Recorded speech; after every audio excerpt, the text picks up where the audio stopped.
Hello, everybody. Drew here for Drewdat Games, back with the Drewdat Game Awards for 2023. Sorry, we are a bit late, and sorry for the fucked up shit with changing the start time. Not my fault. Yeah, that was my fault. But it is what it is. We are here this afternoon, as promised. Joining me, as you can tell, my late to the party younger brother, Desert Nord. Hey, bro. Hey there. And I'm glad you finally remembered. Well, you reminded me, and I was like, oh, crap. Yeah, gotta do You're that. welcome. But, jokes aside, on that note, games 2023. What the fuck just happened? Bro? Yeah. What in the fuck was that for a year for gaming? Yeah, I don't know. It was off, I would say, for sure. A year of AAA games sucking ass. A year that independent games take the fucking spotlight. What the hell? Well, I mean, that was always going to be an inevitable situation because the AAA guys were getting bloated and overfed and lazy. And woke as fuck. Well, then there's that. That's, the wild card in the whole situation. It's more than just a fucking wild card. It's the whole fucking situation Well, at this okay, point. so bro, the reason I use that analogy is because you know how wild cards work in poker, right? Wild cards can mean any card they want to that fits the suit, right? Yeah. So what that means when I say that is, in the case of when they go woke, most of the time they go broke, and that throws even good characters, good, possibilities, like we always talk about, where they take a good IP, like Halo, for instance, or they take a good, running series like Assassin's Creed, and they completely fuck it up, right? So there's no real logical reason why they should be failing, but then they throw in woke shit, and there it is, a failure. Can we just So go that's back to why I call pairing it a wild kings card. with? Yeah, I just want to go back to pairing kings and queens again. But speaking Yeah, of well, pairing things together, things that probably should go together, gamers and good games. First, we're yeah. gonna start off at the top pillar with the best sports game for 2023. Mm-hmm. And before we do that, let me share my screen here because we're going to be showing you guys what games we're talking about, courtesy of the very channel you're watching right now, folks. You're welcome. And hoping that I actually did some stuff with some things. As you can see, we're live right there. Hello, us. But on that note, hopefully I have gameplay here somewhere from it. Well, looks like I don't. But the best sports game of the year is MLB The Show 23. Bro, your thoughts? Yeah, I mean, it wasn't much competition. That's why I can't disagree. I mean, it was just nothing. Yeah. Yeah. Madden, Forza, if you want to call that a sports game. I mean, Some look, would. Forza, here's the thing. The problem Yeah. I have with Forza, and I've been playing Forza Horizon 5, by the way. I'm sorry. No, I know, right? The problem with Forza, it's not, I mean, aside from the pronoun shit, it's literally not different than the previous Forza games. That's why So I say I'm sorry. while it's definitely a fun game if you like driving around aimlessly and doing races for no reason, and the difficulty levels and all that, I mean, with the game, the advanced driving difficulty is just not in something I like because the cars handle like broken fucking spatulas, Yeah. and it's really hard to win races against advanced skill drivers. And Mm-hmm. if you do, I mean, everything's got to be perfect. And I hate games that are like that. It I mean, it's sort of a complaint. I don't usually complain about difficulty, but when the difficulty literally the top setting says impossible, it really does mean it's not possible for you to win the race. Yeah. Like even if you use TAS, you are not winning the race. It's not happening. But back to our award winner, MLB The Show 23. Is it better than the previous year's game? No. Yeah, no, I mean, that's the thing. It's not different. It's just another edition. Yeah, it's not better. It's not worse than 22. This is why we don't talk about FIFA either. Is it better or worse than 21, which was the last Sony exclusive MLB The Show? No, it's actually probably worse than 21. Yeah. Like I said, this is why we don't mention FIFA, because FIFA has been the same game for like 10 years. Now, back when MLB The Show was just on PlayStation, there was innovation year after year after year with the game. But since it went multi-plat, that has since stopped for whatever reason. Or at least it feels like it has. Yeah, because they got a multi-platform development team now, and they're not talented people. But it's not because Sony wanted to. It's because Major League Baseball wanted Sony to put it on Nintendo and Xbox and PC. Yep. MLB wanted more money, which I can respect and admire, because the last thing you should want to do with a sports game is cut out most customers out of playing said game, right? It's a catch-22 here. Or rather, since it's MLB The Show 23, a catch-23. Ha ha ha. But on that note, any last minute thoughts about MLB The Show 23 in a year where sports games were crap? It's no surprise we gave it to this one, right? Yeah, and again, this is a mediocre game amongst a shit pile. So, Yeah. Or what we'll say, okay, it's not a mediocre game. It's an okay game. It's not a whole lot to knock about it. It's just that it's not different than previous years, and maybe even worse, if anything. But it's better than all the rest, and that's why it wins.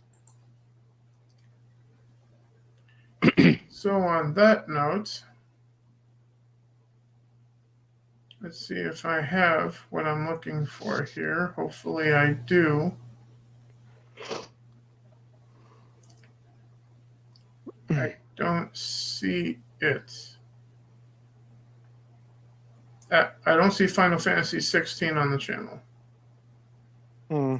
Which I'm pretty sure I did do on stream.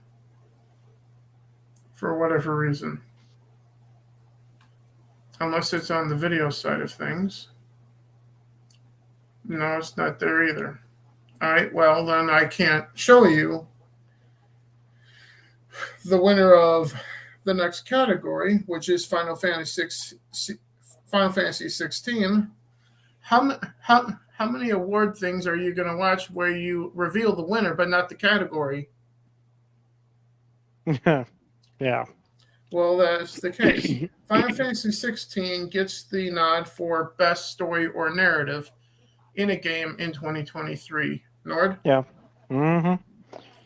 Yeah, they've really got that series down to, a fine-tuned situation. Yeah. And they know what their fans like. They know what players of the series want to see. So I mean, I guess it's another case where it's not like the most broadly appealing thing ever in the history of gaming. Yeah. And it's certainly not what I would call like, super anticipated or whatever. But it was good, and they didn't fuck it up. They did their jobs on making it. And, yeah, I mean, as far as story and characters, it really does top the list because of the good writing in the game. Yeah. I mean, for lack of a better word. Yeah. it's arguably one of the best things that I've played all year, which means that Final Fantasy 16 has me wanting to play 15 now, which I do have for Xbox. It also has me wanting to pay attention for a Final Fantasy 17 whenever that comes, and you know it will, folks. We're up to 16 at this point, for fuck's sake. At this point. But on that note, I'll let you pick the category we do next, since we got nobody in the live chat here to interact with. Do you want to do best score / music or character of the year next? Best music. All right. We will do best music, and I got that one right here. So we can watch some of this on mute. So you guys have something to watch while we're talking about the game with the best score or soundtrack in a game for 2023. And the nod goes to Hogwarts Legacy. Yes, that wizard game, folks. Yeah. Suck it, Jeff Keighley. Nord? Now, I did want to mention one thing that came in way too late to matter. Yeah. But I would like to honorably mention the game you bought me for Christmas. Yes. Assassin's Creed Mirage. Yes. I really do. I mean, I have a lot to say about the game, and I kind of almost want to give you a review of it, but I feel like that game was, in terms of the sound, the music in it, the ambiance and all that, they did a really good job of that in that game. Okay. So I mean, I don't mean to say that Hogwarts doesn't deserve it. Because it does, but But we can say the runner-up is Assassin's Creed Mirage. I think what I want to do is I want to just maybe even off stream or later or after or whatever, just go over all of the things with that game. We can do an Is It Worth It if you want at some point soon. Yeah, that could be all right. Yeah, we can discuss that. But one of it does bring to mind the music in that game is very good. Yeah, we can totally talk about your experience playing that game, and once again, Merry Christmas. Yeah, of course. And by the way, footnote to that, I've beaten it already, 100%. And this is my not surprised face. Yeah. Yeah, you can't see it because there isn't one, folks. Because I'm not surprised that Nord beat an Assassin's Creed game already. Yeah. Especially if it's in the vein of the originals, like Mirage is supposed to be. Yeah. Mm-hmm. But on that note, Hogwarts Legacy's music. If you're a fan of the Harry Potter series, you're going to have nostalgia for the music in this game. It is every bit the music from the movies. Kind of like playing a Star Wars RPG. Like I said to many people while watching them streaming playing this, before I could get my hands on this game myself, Hogwarts Legacy is to Harry Potter fans what Knights of the Old Republic 1 was to Star Wars fans. And I've yet to hear anyone disagree with that statement. Nord? Yeah. Mm-hmm. No, I wouldn't disagree with it either. Yeah. So on that note, and that comes from the music here, because atmosphere and music is very important in games, on the contrary to what the music industry wants you to believe. Go fuck yourself, music industry. But music is very important to the games, and if you don't want your music played in streams, guess what? Don't put fucking music in games, folks.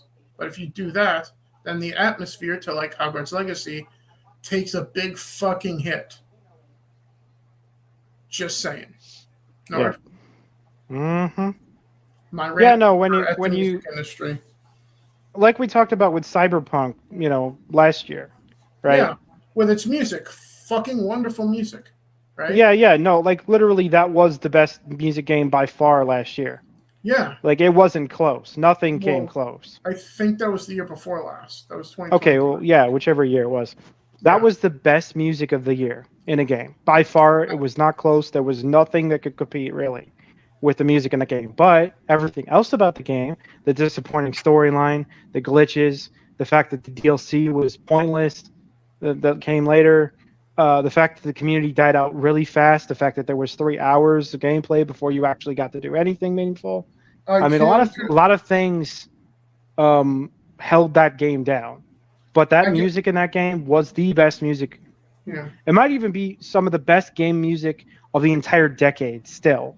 Yeah, that was 2021, or at least before 2022, because I got the page for 2022 right here, and it says we gave it to God of War Ragnarok I for mean, best music yeah, exactly. last year. And that's my point here is, like, say the only thing I could really compare it to would be like GTA 5's soundtrack or music in the game. Yeah. It's on par with that. So, you know, if only if only Cyberpunk had been as good of a game as GTA 5. Yeah. You know. Exactly. So, on that note, I'll let you pick the category again. Best character or developer of the year.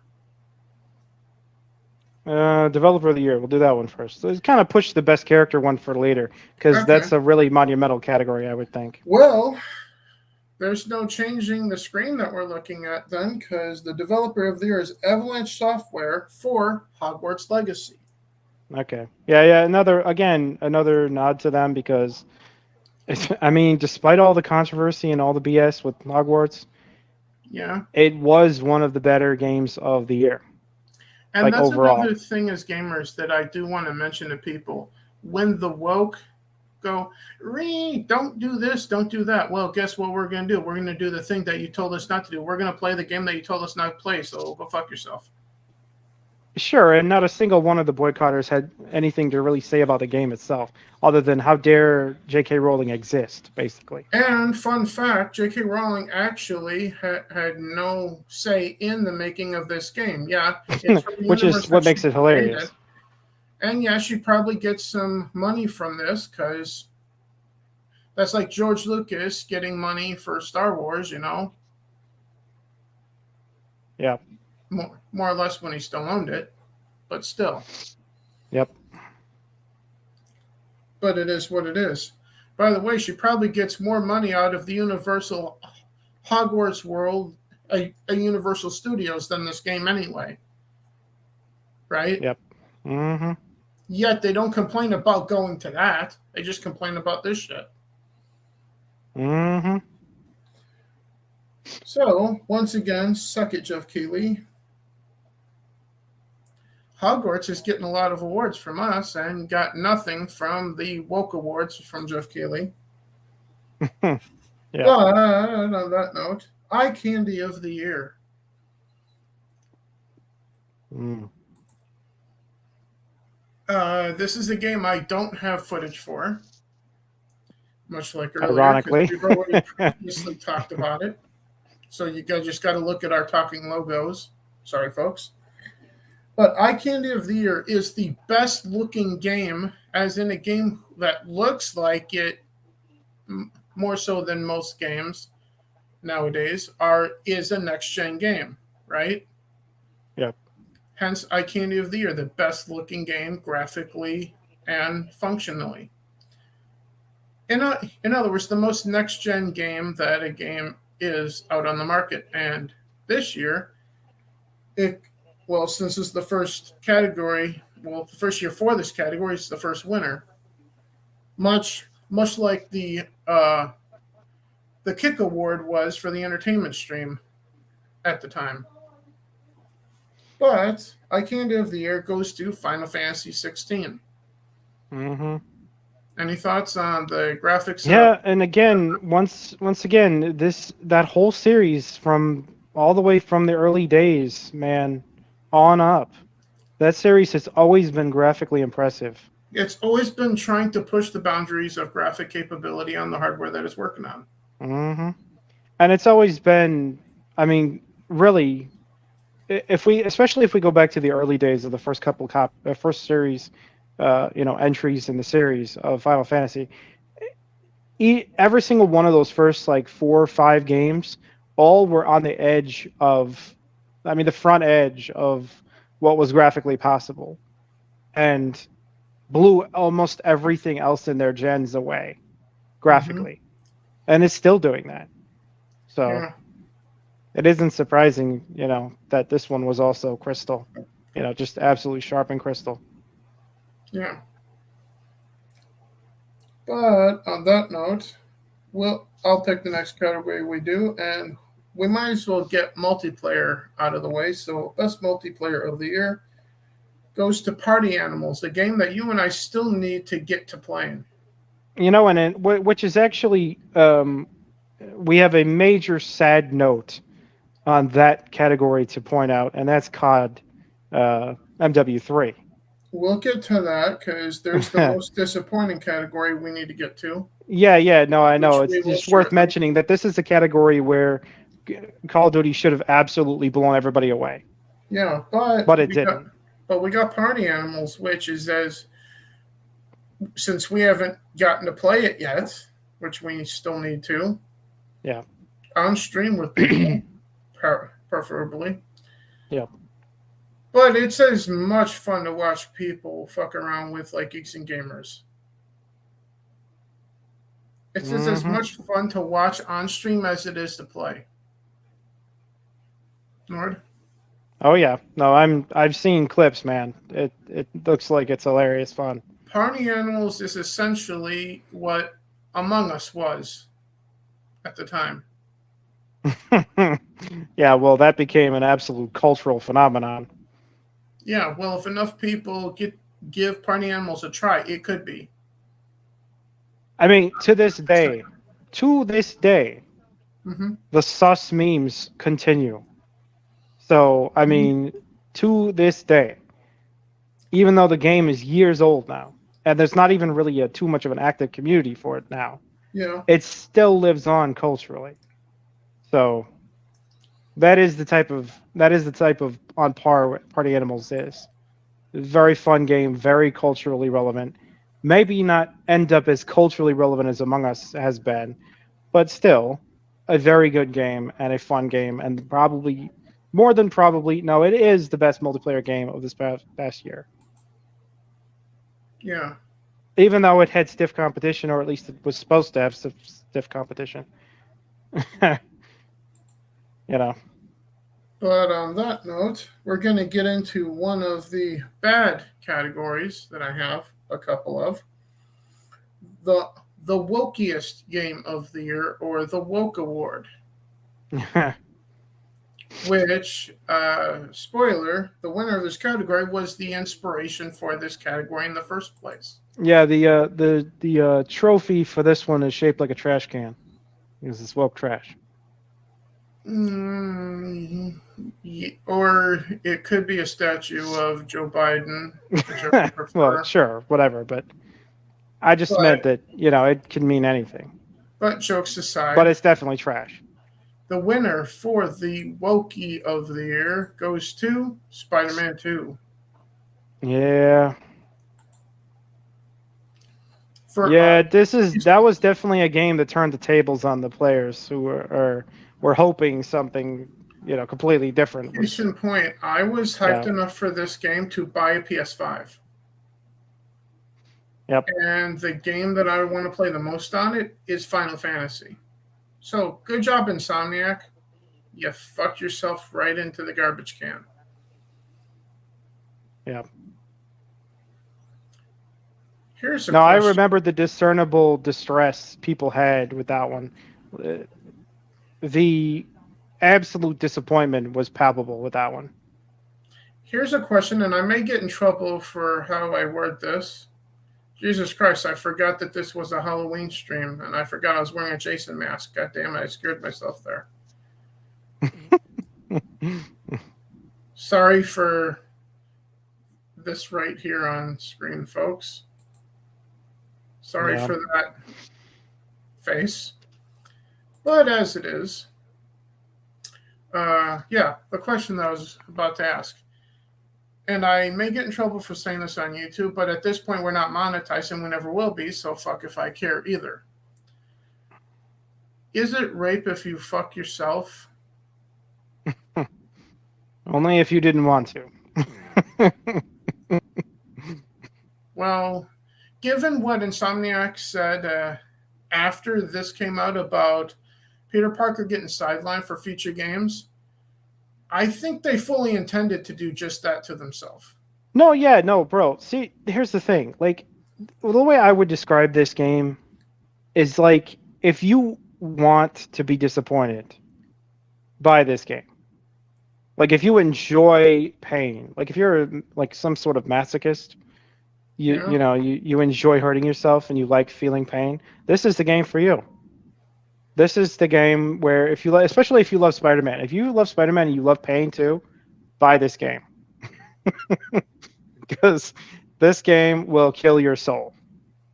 Yes, well, let's get to some actual gameplay. You may actually not be a Spider-Man fan after playing this game. Yeah, I contemplating ripping the Spider-Man picture off my wall after this. I haven't done it. Although here's the thing. What saved the fall of Spider-Man from being a massive story this year was the movie No Way Home, which was far better than any other offering, really. Which I still haven't seen. Mm-hmm. Because I hesitate to.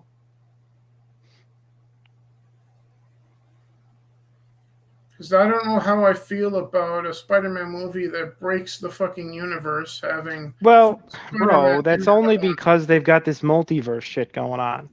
That's why. And I don't like multiverse shit. And yeah, I know. It's really been annoying. Yeah. The multiverse thing and the time travel thing has always been like just a massive MacGuffin that they should have never even bothered with. Like, if you're gonna have your heroes defeat the bad guy, how about just do it the first time? How about just like, or if they're gonna fail, then don't fail completely. Fail enough to where there's actually costs to succeeding. And that, okay, they succeeded, but they succeeded at a great cost. That makes a good film. But no, we had to have a film where they all failed, and then they have another film where they go back in time and try to try to unfail or whatever. It's all very annoying with the Avengers. But yeah, so I mean, they've got this multiverse problem, and it didn't get any better with Scarlet Witch and Doctor Strange and all that stuff with the multiverse situation with that movie. It didn't get any better. Like, they continue to make it worse and weirder and stupider and more convoluted for no reason. And 3.5-hour movies full of needless plot points, needless characters. Holy shit, I fell asleep 2 hours ago type movies. And since we're on the Spider-Man 2 business, we might as well get the Drew's most disappointing category out of the way, which is also Spider-Woke 2.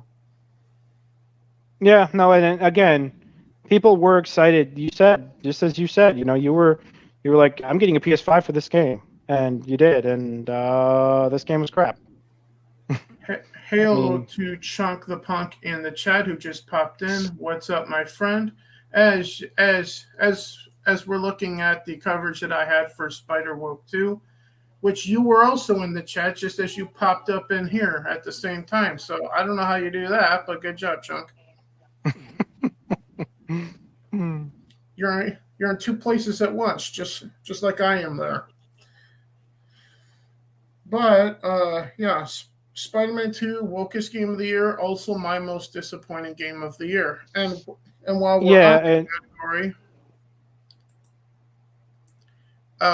your most disappointing of the year. There are several actually. But I got one written down for you right here. Yeah, MW3. COD MW3. That situation. That's not what you had me write down for your most. Well, that's again, it's one of them. Yes, I had you write others down too. No, you had me one write down, which I got footage for here somewhere. Yeah. the core of the reason that Modern Warfare 3 that came out this year was a disappointment was because they forced crossplay. And when you force crossplay, when you don't have any way of not cross-playing in multiplayer, you basically have PC players who have a completely superior setup playing against console players. And maybe the PC players like that, but the console players get completely effed over with that. Yeah. And yeah, so I did mention Elder Scrolls this year being rather disappointing with the Necrom chapter. That's what you're talking about. Which Nord's most disappointing, as you had me right here, was Elder Scrolls Online. Yeah. As you guys are seeing on the screen. No, and I mean, the reason that I had said that is because, I mean, and now I'm pretty much, for the most part, off of that game. I play it every now and then, but I don't play it daily like I was. Yeah, they've really... I haven't played it since I last played it with you, so... They've really done a lot of damage to the player base, to the game itself. I mean, they added an endless archive. Nobody cares. And then they changed it to Infinite Archive instead of Endless Archive. So it was released as Endless Archive, then they renamed it Infinite Archive. Which, by the way, it is infinite. Okay, which is another way of saying repetitive. Which, holy shit, the game is already repetitive enough, guys. What the fuck? Like, it's the most grindy game in existence, almost. I mean, you could grind the game for 10 years and not get everything done. Like, it's annoyingly long. And difficult at times. Chunk in the chat says that he was in 2 places at once because of magic. Oh. Elder Scrolls magic, I guess. But yeah, the main problem with Elder Scrolls is the community is really at this point dying. I don't know what they have planned for the 10-year anniversary coming up this year, this April, but it better be good, otherwise the game is going to be totally dead at that point. I just figured it out for Chunk. It must be Black Girl magic. There you go. So on that note, but yeah, no, I mean Elder Scrolls was a disappointment this year because they've gone backwards. They backslid, into what happened in 2018, where the game came out in 2016, or I mean 2014, sorry. And then by 2016, you had a surge of console players and then an immediate collapse of console players, where by 2018, the game had basically already run its course. And people were like, where is Elder Scrolls 6? We're done with the ESO. We don't care anymore. And then you've had a little bit of a resurgence during the pandemic, which is probably because of the pandemic, which is true across the entirety of gaming, but especially for games like Elder Scrolls, where in 2020 and 2021, people went back to playing those games. They're like, okay, I played this a couple of years ago. I got off of it, but now I'm back on it. Mm-hmm. And they had a real surge between 2020 and 2020, I'd say early part of 2023, but all of 2023, they absolutely have been doing things one after another, useless events, boring, repetitive. They add things that no one wants or very few people asked for. And the new DLC was a rehash. It wasn't even something new. It wasn't like, oh, this is a region we've never explored before. No, this was a region we've been over 100 fucking times. We're once again back in Morrowind. Oh my God, what an amazing, mind-blowing experience. I'm back in Morrowind. What the fuck? Yeah. Like, how did they think that was going to be that enthralling? It isn't. Unless you just love Morrowind, then okay, whatever. Go play Morrowind. Yeah. But anyway, it'd be like if they had another Oblivion Crisis game or a DLC. I'd be like, okay, that's like number 4 in the series. Yeah.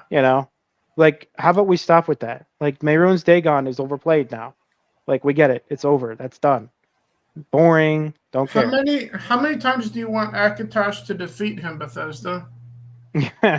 Well, how many times does the player have to encounter him? Like, okay, I get it. He represents Satan. I get it. Okay. But let's not keep having him try things and fail. He just seems like a lousy enemy. Let's stop worshiping Satan for a second. And Well, let's stop focusing on it. How about you do a story that's that not works too. focused solely on him again. It's either the dragons or it's Mehrunes Dagon and Oblivion or it's Morrowind. Like that's all they know how to do in the series at this point. And And we it's get, getting real old. speaking of getting old, the worst game of the year. And by the way, before we move on, just one thing else. They Yeah. have not touched the other side of Nirn. Like all of Akavir has been completely unhashed out. Like what are they waiting for? Yeah. Like they could easily do Elder Scrolls 6 Akavir. What the fuck are they waiting for? Mm-hmm. Like we're all waiting for that, and they could easily do it, and when everybody would love it. Silver platter, gold bar. Here it is, right here, being given to you. Make it, have it. But they won't. They just keep focusing on the shit they've done 10 times already, and it's getting annoying. And I really hope the 10-year anniversary means something, but I'm not hopeful. I'm really not.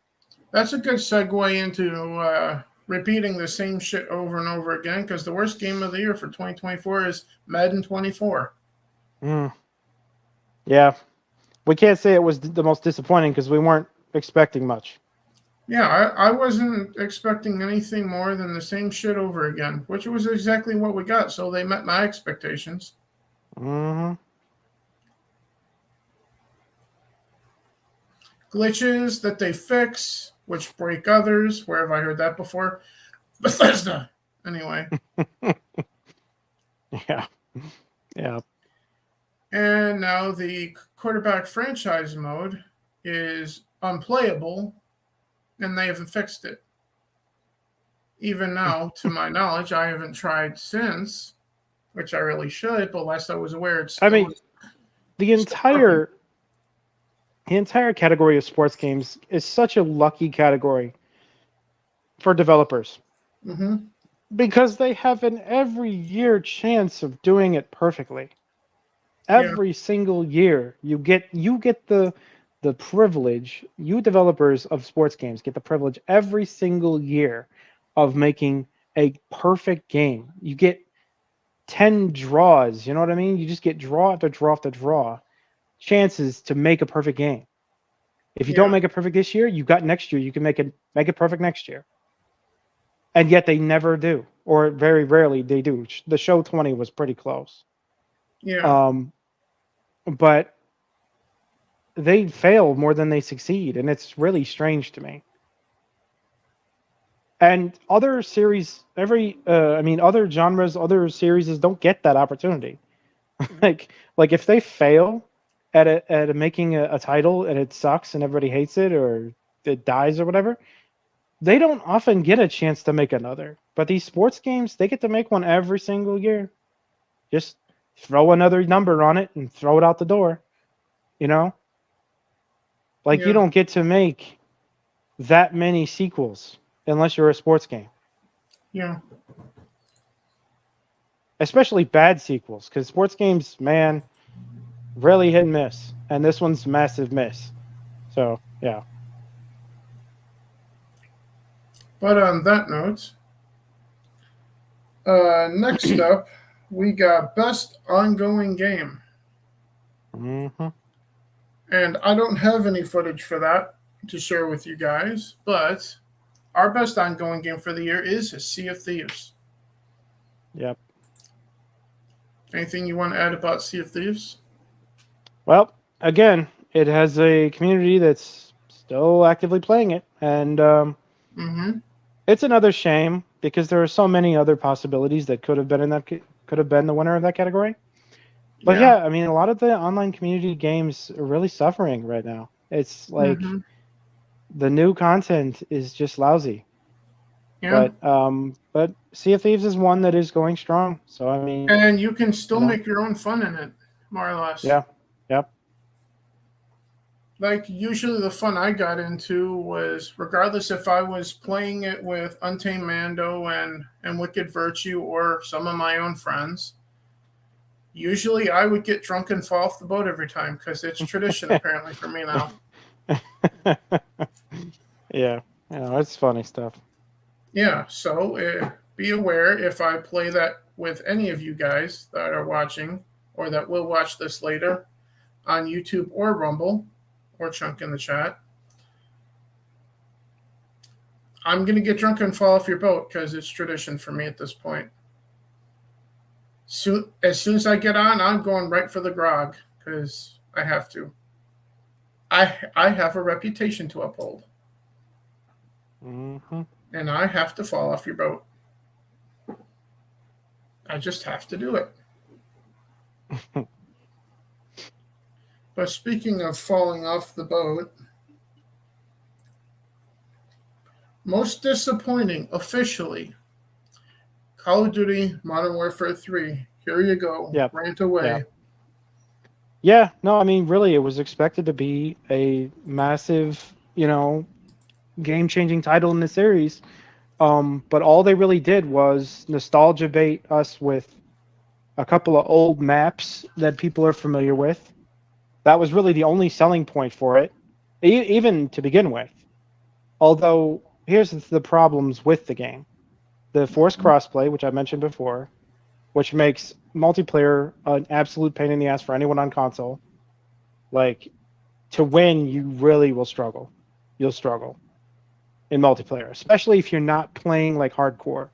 If you're playing hardcore, you might be okay. But if you're not playing hardcore, if you're playing regular multiplayer, yeah, forget about it. The CP guys will absolutely shit all over you if you're on console. Like, they will win matches 100% because they've got better turning speed, they've got cheats they can add, they've got help tools, they got tooltip shit, they've got all sorts of, they got Coronas, they got all sorts of programs they can add to the computer to make their motions of their player so much faster than you on console. And that's why I've always been against crossplay with PC and console. Like, you'll be like, how did he even see me? Or you'll be like, okay, shot through walls. Or you'll be like, okay, I fired like 5 bullets into the guy and he's alive, but his 1 bullet took me down instantly. That was like the case when I was playing Sea of Thieves with a few people and whatnot at the time. We were going like on this raid or whatever of like some Skull Island or something. And there were already people there one-shotting us. And our conclusion was they were PC hackers. Yeah. Because our guns were doing nothing more than tickling them. Yeah, you'll never get shit on harder than by a PC player on COD. Like, if you want to get, imagine this, bro. Imagine this, you play on a small map. Like, say they have Rust on that game, by the way. They brought back the old maps from MW2, right? The old MW2. Just to flip off any longtime fans like you. Yeah, no, to nostalgia bait fans like me who played a lot on those maps, the airport, the Rust map, the village, all of those ones. Okay, they added some new ones and they added a whole bunch of new little selling points, and oh my God, there's so much DLC and shit to buy, and there's a season pass, and it's all a bunch of shit to take more money from you than the $75 they wanted just for the base game. Chunk makes a good point here. The next crossplay if it's co-op. Yeah. Well, still though, I mean, just because you're on a team with a PC player, the problem we've also had is people squad killing. Okay. Which thankfully they decided to add if you kill your own teammates 3 times, it kills you at that point, which is nice, I guess. But there's been such trouble with people switching sides, leaving squads, jumping out at the beginning, playing unfair, helping the other team, all sorts of stuff that's, I guess, just COD being COD, But the other thing I would mention about the game is the storyline is basically a Makarov rehash. All right. So, I mean, unless that's like really exciting to you, that to me is nostalgia baiting also. Yeah. Because everybody remembers the Makarov storyline and all that. But it's just one more Makarov storyline. I'm like, okay, more Makarov stuff. Like, okay, we haven't been able to come up with a new villain. We haven't been able to come up with a connected storyline that involves Soap, which again, you got Soap and you got Ghost and you got the guys that you remember, which is again more nostalgia baiting. But then you added a bunch of like strong women characters, of course, which makes it woke, right? So that really just doesn't help anything. I mean, not that those characters are. I mean, look, it's not bad just because they're women. Okay, that's not it. Okay, what it is though, is like when your favorite characters in the story, your beloved characters, have to take a back seat to those new women characters. Yeah. Okay, that's where the problem comes in. It's like respect isn't there for those beloved characters. Clearly. Right? I consider being shoved to the side, being made a side bet, to be a disrespect of a beloved character. Kind of like we hated with, what they've done with Indiana Jones, for instance. And Luke Skywalker. And obviously Star Wars, that's the big one. But, again, that's what they do. Okay, and when they do it, it's obvious, it's a ploy, it's the woke points crap, it's woke shit. We know it. We can see it. And it is there in the storyline. So what you do get is a whole bunch of nostalgia baiting with a bunch of woke bullshit on top of forced crossplay. And so the whole game becomes one big gigantic fucking disappointment, honestly, with everything all put together. That's why I had to basically rant about it and point it out and say, look, this game could have been so much better, and all it is a bunch of nostalgia baiting for money, and it's such a money grubbing fucking game to begin with. Like back in the day, we'd buy the title, we'd play it, and be like, oh great, we can replay this forever, and we don't have to buy a thing. We just have to keep playing in order to earn new things. Now, if you want new things in that game, you got to pay for them. You got to cough up more money. So it's just typical crap to me. It's just EA Games bullshit all over again. You said something there a moment ago, which is a good segue for the next category, which is replay value. Play forever. Yeah. Now, I can't conceive playing this game forever, but for a long, long time, and you will get your money's worth from it. I'm talking about MLB The Show 23. We're back in this room again. Mm-hmm. The game with the best replay value for 2023 is the baseball game. MLB The Show. Yep. Which ought to show you the level that the year 2023 was for gaming. Well, it also does show you that the show has been residually good for the last 5 years, especially the last 3. Residually stagnant, yes, for the last. I mean, 2020 was good, truly good. That was one of the best baseball games that has ever been made. But not the year. Never mind the year, but the game that came out was the best baseball game I think that's maybe ever been made. And the best part was you could stay home and play it all year. Mm-hmm. So, my point about it is the reason that this game, 2023's game for the show, gets the nod here is because it's riding the coattails of what it accomplished in 2020 with the 2020 title. And into 2021 and everything we said earlier. Yep. But on that note, next up, we got Nord's most anticipated game for 2024. Yep. Which obviously I don't have anything to show for that because it's obviously not out. But as you told me, Yakuza Like a Dragon, the next installment of that. Yep. What's it called again? Hold on a second.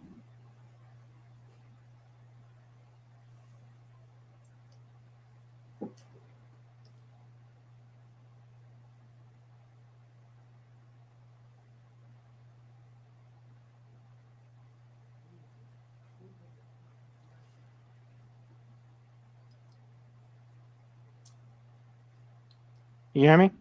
Yeah, I can hear you.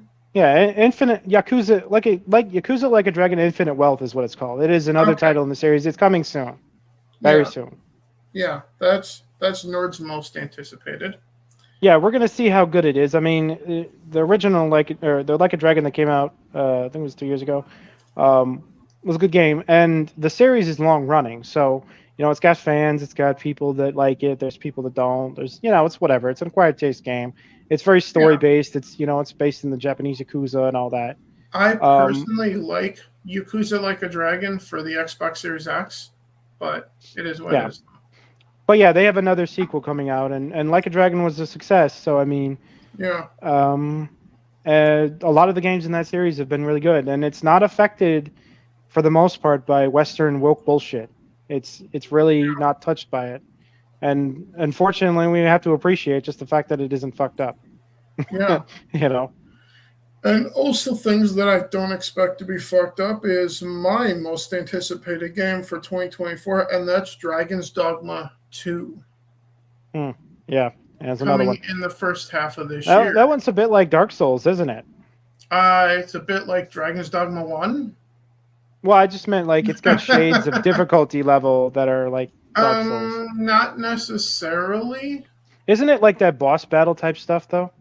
Kind of, in a way. You do climb on them, akin to Oh, God of War. Yeah. Shadow of the Colossus. Oh, okay.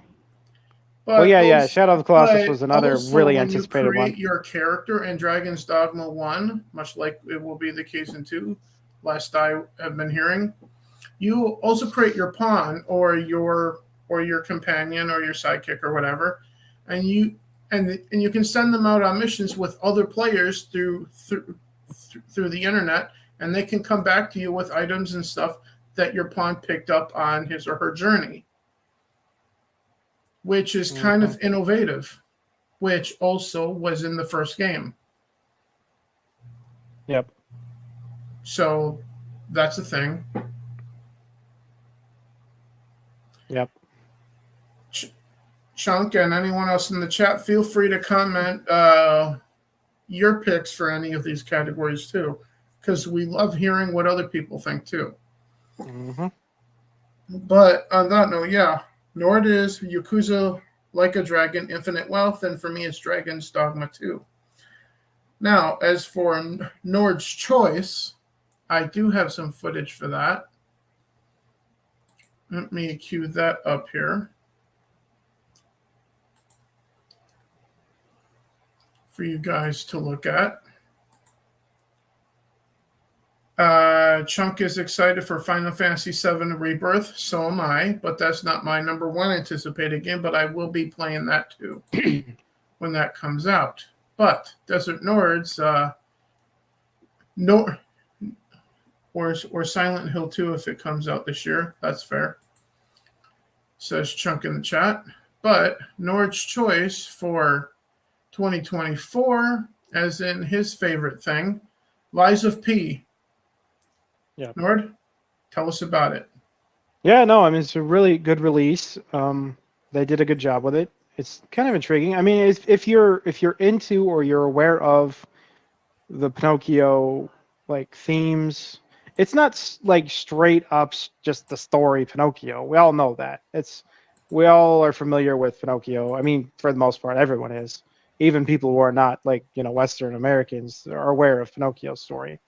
But it's darker. This game is darker, edgier, and it takes And kind of it's like in the vein of Dark Souls too. yeah. It kind of borrows a lot from other games, but it just follows along the theme of like that he's basically Pinocchio, and his lies, just like with Pinocchio's lies, they became a problem, but also a weird benefit / curse. It's difficult to explain, but everybody already knows the story of Pinocchio. So, I mean, it kind of follows that same parallel where his lies can draw him advantage sometimes, but his lies also can be very costly and are kind of a problem for him.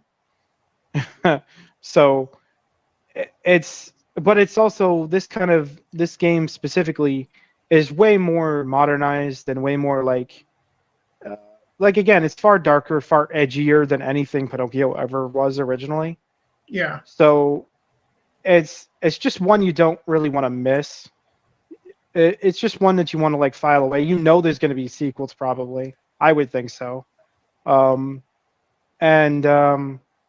there's a lot they could continue to do with this one, and it's an appreciated entry into the saga of Pinocchio, whatever that means, I guess. Mhm. The story is very, very, very well done, I think, but it's also based on a timeless tale, of course, to begin with. Like it starts off with a timeless tale, and it just goes from there, right? So Yes, indeed. But speaking of, it's just a really good game, and it's an appreciated entry. That's all I can say. and as far as Drew's choice goes, as in my choice for a great game from 2024, while you're looking at it on screen right now, Hogwarts Legacy. Mm-hmm. Suck it, woke. Yeah, no, despite all the controversy and all the bitching and moaning and pissing and crying and misgendering that occurred, it's a good game and Yeah, deserves to like I stop being boycotted for no good reason. like I said to many people and earlier in this stream, Hogwarts Legacy is to Harry Potter fans what Knights of the Old Republic by BioWare is to Star Wars fans. And for the love of God, stop bullying people for playing a video game. Leave them alone. Yeah. That would be really, really, really helpful. Like if you don't like that someone else is playing a video game, fuck For off. Who cares? for example, a game I can't stand, Life is Strange. But if you want to play it on stream, please do. I could care less. Yeah. Yep. And if you like it, good. I could care less.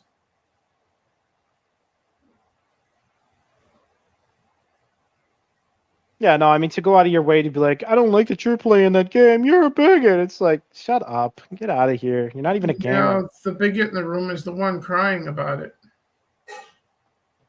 But it is what it is, though. What gamers need to do is never take the advice of non-gamers pretty much about anything gaming related.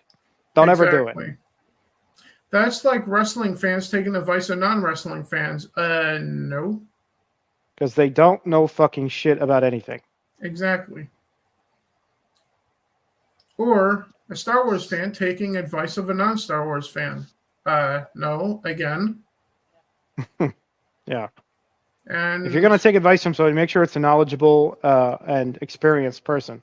And believe me, the people who are boycotting Hogwarts Legacy were not experienced or knowledgeable in any way, either way. And also it completely failed, too, because it was the highest-selling game of the year. Sure, it did backfire. You had the Streisand effect kicked in, and that was predictable. But, you know, it's all the same. It's still not cool that people want to act all butthurt about things that they just should chill out about. Yeah. So on that note, the official Drew Dat Games most anticipated game category goes to a remake of an old PC game that's going to be coming to consoles. Nord? Yeah. You and I had a conversation about this, and I wasn't aware it was coming until you brought it to my attention. Yeah. If you recall. So, what's that?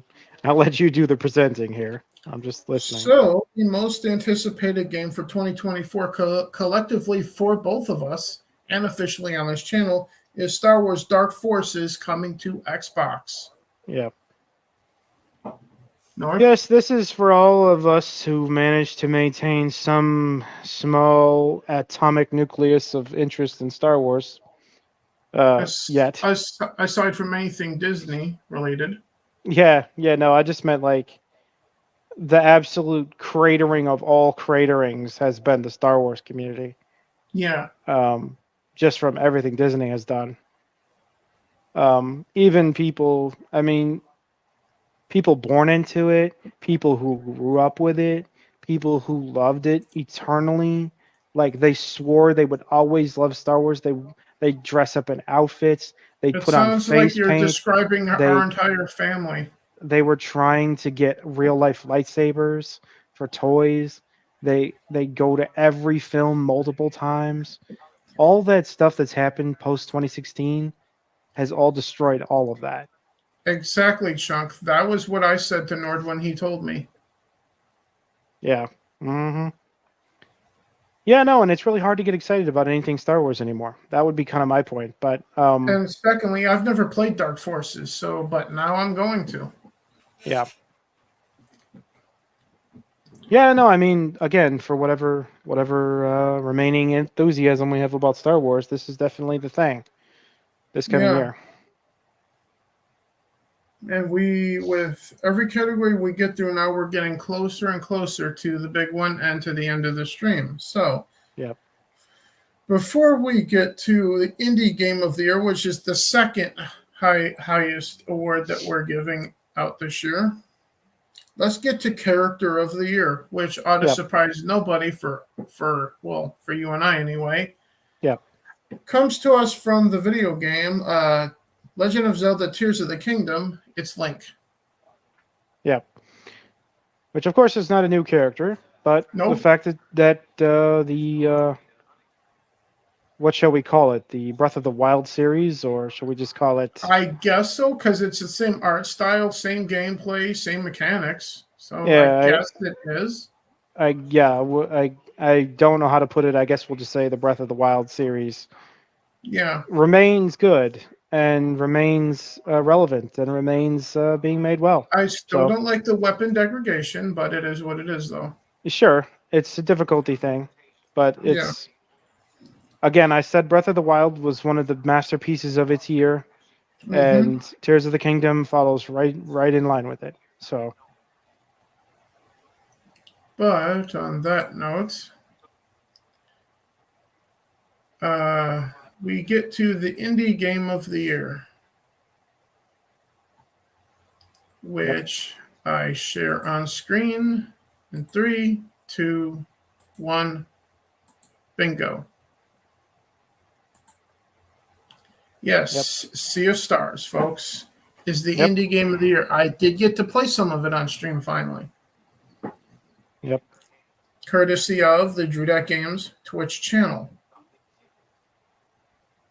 And yes, it is on this channel, the one you're watching on YouTube right now. So feel free to go watch it, leave a like, share it out, and or just ignore it completely. The choice is yours because I can't make you do anything. Yeah, I would say, Nor should I. bro, only rarely do you see an indie game rise to the level of monumental. Yeah, But it really is. It really is. Creative, innovative, something nice. I mean, yeah, a turn-based RPG, a classic RPG. yeah, yeah, and I mean, it's difficult to hate it. It really is. I mean, I can't imagine if you hate this, then you probably just hate gaming. You probably Yes, just hate indeed. video games. And this is the game that has me interested in mostly indie games for this year. Well, that and the fall of AAA gaming in 2023, much like Hollywood. So it is what it is. Yeah. Anything you want to add about Sea of Well, Stars? yeah, I would just say that it is really kind of like the pinnacle of what an indie game can be. So, yeah. Indeed. So, on that note, did I miss anything? Let's see.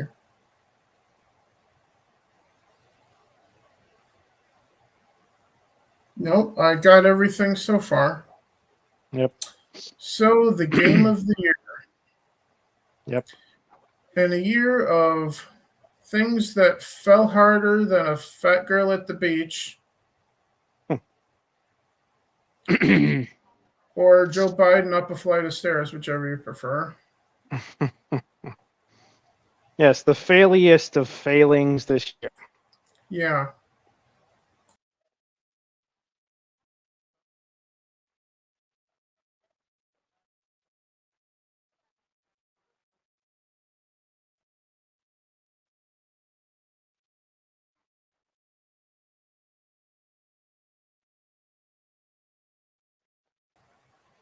I hit the wrong fucking button. Whoops. Well, I I guess to go right along with the failings, we failed to do that properly. I did a Gary. Yeah, the game we were about to talk about is such a fail that it caused Andy to fail. Yeah, I was trying to go back on the other page and I forgot that I was on the stream yard page on my computer and hit the back button and it took me out of my own thing. Yeah. Well, fuck. I guess I am the bastard son of Trum 3PO and Nerdrotic. So anyway, what you got for us here? I was about to try to say the game of the year is Final Fantasy 16, which ought to surprise nobody because I've been teasing that for a long time now. Yep. That's a good way to get into the big award. I boot myself out of my own stream. You got too excited. No, I was trying to stop sharing the screen and I hit the wrong thing somewhere. Yep. Well, at least I stopped sharing the screen. In more ways than one. Yep. So did anything exciting happen while I was gone? No, just silence. Oh. Well, that can be pretty exciting. But yeah, Final Fantasy 16, the best game of 2023. Yeah, no, I agree. I mean, really, just, top notch. Still beloved by fans, still crystal good, the best graphics, best gameplay. There's really not too much to knock about it. And I mean, in a gaming year when things were not so great and there was a lot of failures. Yeah. And like a lot of Starfield. games that came out, like Starfield, for instance, which is the elephant in the room, where it was the most anticipated game multiple years running up to this point. And it's kind of already dead. It's already died. And the year just barely ended. And that's sad because it was, again, probably 5 years anticipated. And yes, indeed. Just like Cyberpunk, man, where there's some good things, I guess you could say about it, but man, it got boring quick for a lot of players. On the one hand, with Cyberpunk, you have modders still modding that. Modders are saying about Starfield that they can't even mod it into a good game. Yeah. That's how bad Starfield is. Modders are going, yeah, we can't save this. Yeah. Meanwhile, Bethesda's trying to break mods in Skyrim with paid mods again. I really I still don't understand why Skyrim continues to be a fascination for those people. Look, guys, I know it made your name. I know it brought you as a household name. I know it made you millions and millions and millions and millions of dollars. But guys, move the fuck on already. Yeah, stop updating it with shit like paid mods. Come on. Get to fucking Elder Scrolls 6. You said you would after Starfield. Understand that Skyrim is, it causes a warm tickle in our hearts, but it's over. It's done. It's just as done as Morrowind or Oblivion. It's come, it's did its thing, it's made its mark, it's left its legacy, and now it's dead. Stop playing with it. Stop making its arms move. It's dead. Yes. Stop moving its mouth and making words come out of your own mouth to make it sound like it's talking. It's dead. Stop playing with it. And there will be people that will play it for all time and eternity and forever and ever. Amen. There will be people who do that. And that's good for them and wonderful and awesome and yay. But for the rest of us who want something new and fresh and don't want to have to spend our money on a game that's over 10 years old, we would like to move the fuck on already with Elder Scrolls. Yeah. But I mean, I'm already bored with Elder Scrolls Online. I mean, really. Which is the after Skyrim title, even though it's a prequel. I'm just saying, even the after Skyrim is reaching its 10 years now. So do something new, guys. Come on. Yeah.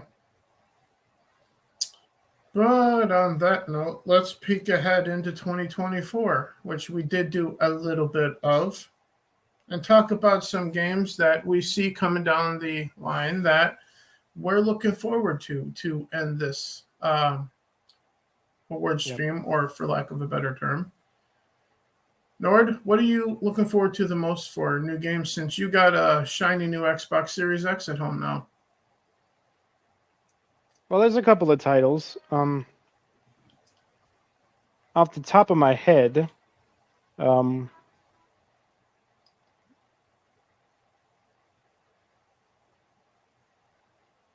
Fascinating.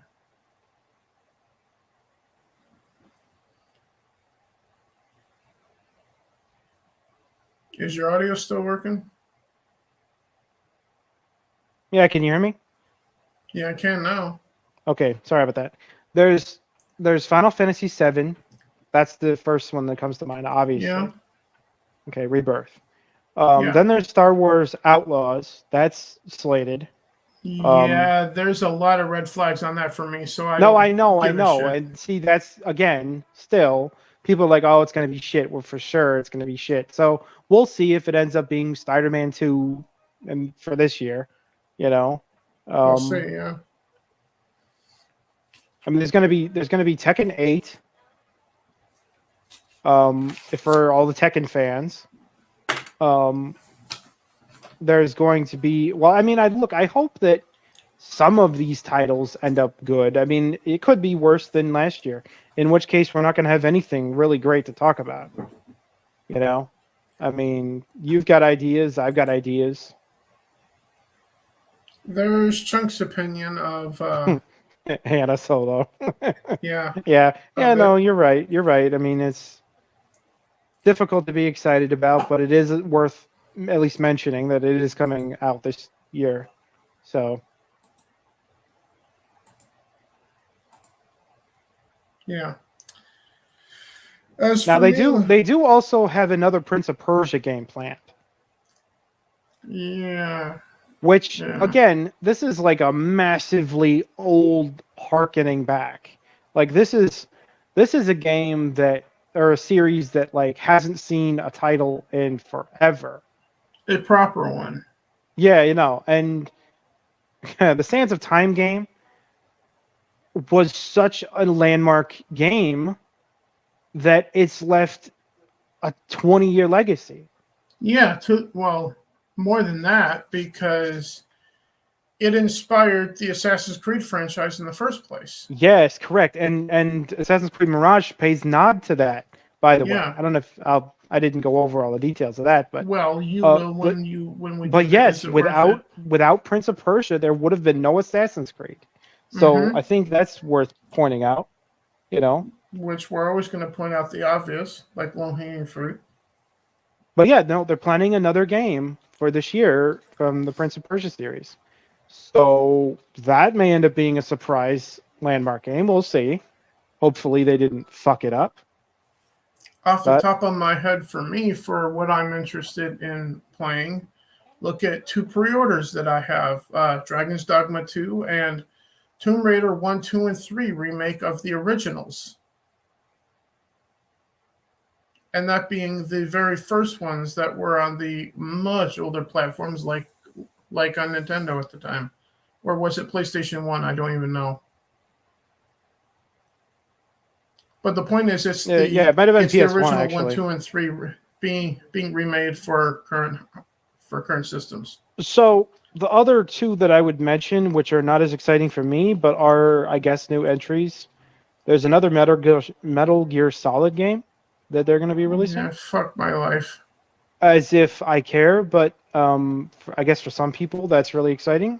Well, and then, of course, as Chunk already mentioned, not with Kojima, so yeah, it could be good. And then there's, of course, as Chunk mentioned, Silent Hill 2, which is another one that harkens back, and Silent Hill was one of the more early days of the modern console era. Really brought a lot of gamers into the fold. That wouldn't have been even gamers, but they played Silent Hill and they were like, oh, this is really good, you know? And now they're putting out a sequel this year, Silent Hill 2. So we'll see if that's worth anything. It should be, but However, you never know. the idea does cross my mind to do a stream going over this, like in a top 10 list at some point soon. Sure, there is, like every year, bro. At the beginning of the year, there's always a list of anticipated games. There's always a long string of possible releases. Then some years they get delayed, some years they get pushed up. Some Yeah, years they're surprise title no one knows But- anything about until it suddenly gets released, and then oh my god, everybody's playing it and it's great. what I do that happens. know I will be doing, though, here on this channel directly, not involving Twitch, is some more Final Fantasy 17. Yep. Or 16, I mean. Not 17, because 17 is not out yet. What the fuck am I talking about? Final Fantasy 16. And also in February, a very special stream with Desert Nord and I celebrating 10 years of this channel existing. Yes, yes, yes. When this channel was created, when Bro and I were sharing an apartment back in Winona, Minnesota together. Mm-hmm. Yes, That's yes, when quite a this while. channel was first made. So we'll be celebrating 10 years of that of this channel's very existence. Yep. At some point in February. So stay tuned for that. And what we'll be doing is just going through and watching my oldest shit on this very channel. Very exciting, isn't it? But also awkward. Hey, I suppose. Yeah, and more or less critiquing my very first video, which was the very first intro video to this channel. Yep. And comparing it to where things are today with StreamYard, I suppose. Mm-hmm.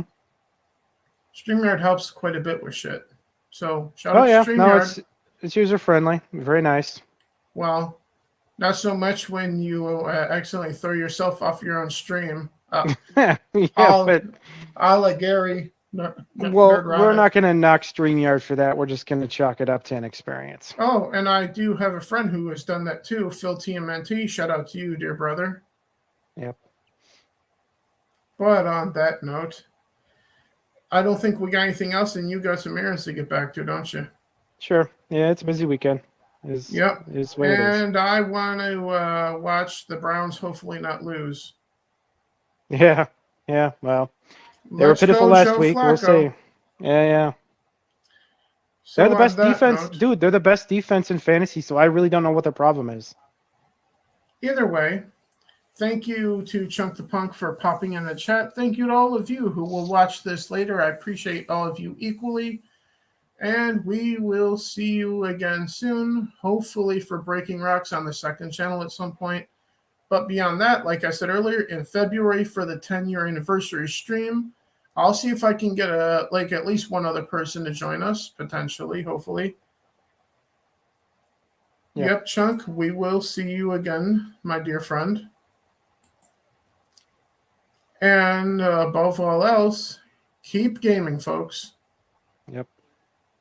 Especially the indies, because they know what the hell they're doing, apparently. Yeah, keep up the hunt for good games, y'all. Yeah, that's what it feels like, a hunt. A wild hunt. You gotta dig and you gotta search high and low. That's a Witcher reference. Mm-hmm. We'll see you guys in the next one. Bye, everybody. Yep, see you guys. I need to hit the right button.